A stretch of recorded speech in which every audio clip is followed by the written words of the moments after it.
Hello YouTube, it's Jordy1019. So I haven't been doing a lot of videos lately. So I'm gonna start doing a little bit more videos on 3 different topics. One is gonna be technology. As you guys can see, I will be doing a brief review on the new Samsung Series 9 Ultrabook.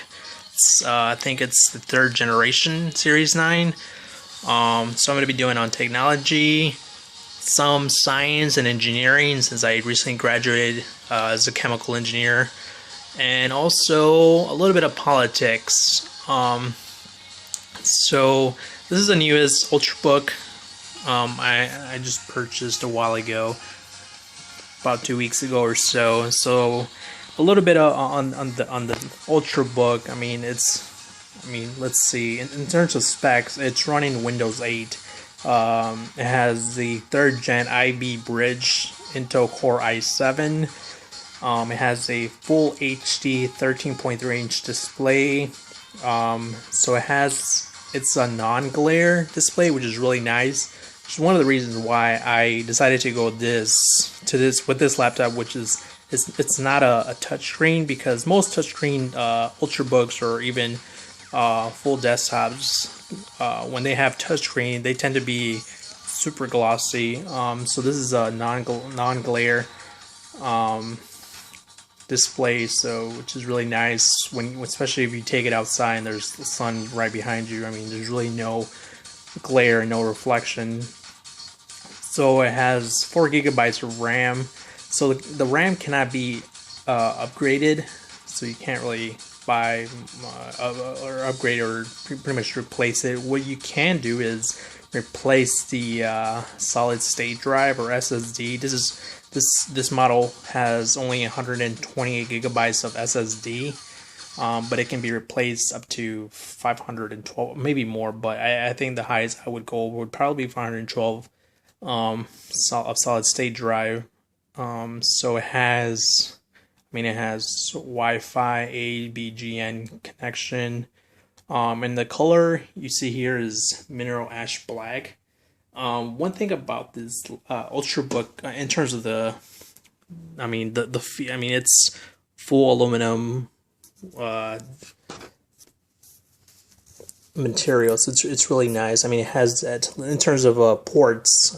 On this left side we have a 3.0 USB port, micro HDMI, and then another port. I'm not too sure what that port's for. Maybe a separate display. So we also have the right here to charge or whatever. You have your laptop connected. You can see little logo. I'm not too sure if you guys can see much of it, but it's really thin. I'm not too sure if it may be even thinner than the MacBook Air. So going around on the other side, so we have a SD slot or memory slot for a memory card, and then we have another port, and then another USB port, and then the microphone and audio headphone combination there. So opening the device, sorry about this. So you guys can see the trackpad is really huge. It's really responsive. So we have the backlit keyboard here. It really feels nice. And once again, the display is 13.3 full HD 1080p matte non-glare display. So I will be logging in. I'll be back in just a second. So logging in, you are presented with the new Metro modern tile display of Windows 8. It's a little not difficult, but it's just new. It takes a while getting used to. You have to use, since it's not touchscreen, you have to use pretty much both of your fingers. It's like multi-gesture trackpad to move around the interface. So, I mean, I downloaded a couple apps already, or technically just, I mean, I have the Microsoft Office, Facebook app, which I don't really use that much because it's not the best app. So then we have a YouTube app, CNN, some Engadget, and Dropbox. I mean, going into Engadget, so I mean, we have the same tile display here. Like I said, sometimes trackpad doesn't respond as well, but most of the time, I mean, 90%, 99%, it does respond very effectively. So closing this, going back to the Metro. I mean, you can go back to the original desktop view. It's pretty nice. Going back here.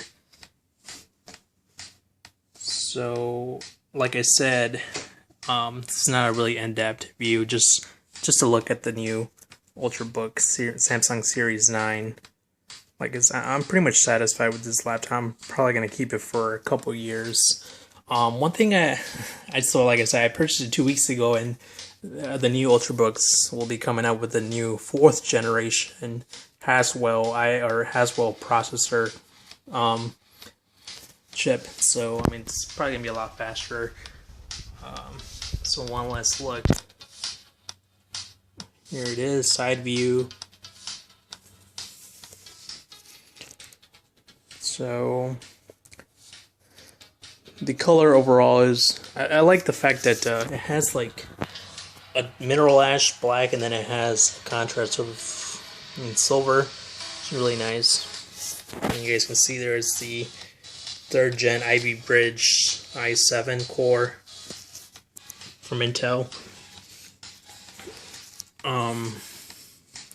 So I was debating between this Ultrabook and the Asus UX31 Touch ZenBook, but I mean, at the end I decided to go with this one because just the design itself was, I mean, that was just a plus. I mean, they both had essentially the same specs in terms of processing power and whatnot, but the design of the ZenBook Asus Touch was not too intriguing. I mean, it was just all black and dark black, and there was really no like I said, this one has like a contrast, which is really cool.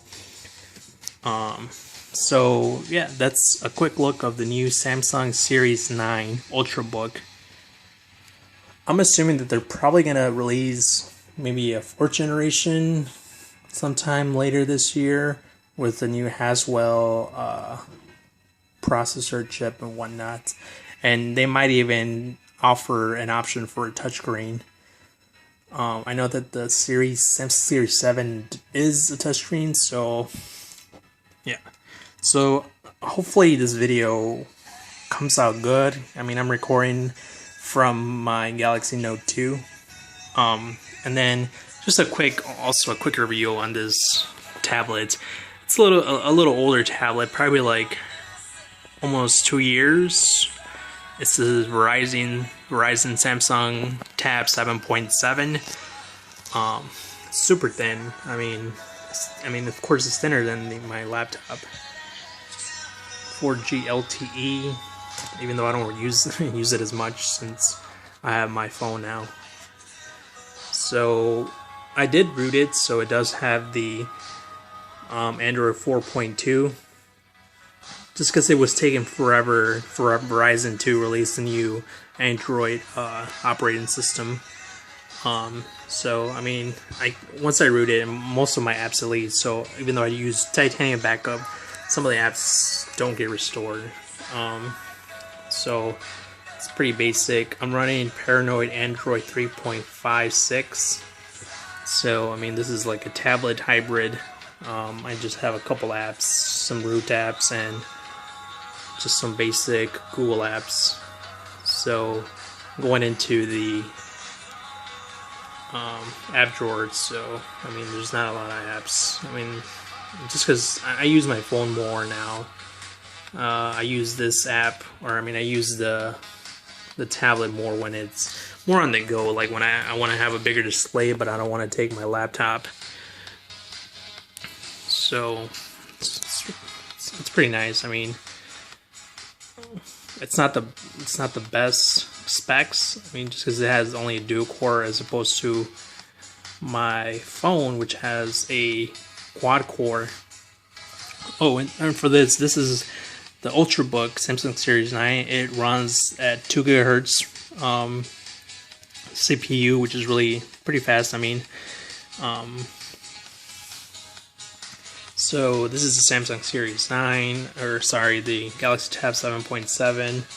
So I kind of did modify a little bit. As you guys can see, there's really no, I mean, you can see the toolbar here on top, but I mean, it just displays the icons, but there's really no, like, the actual status bar. It's not up there because I made it transparent.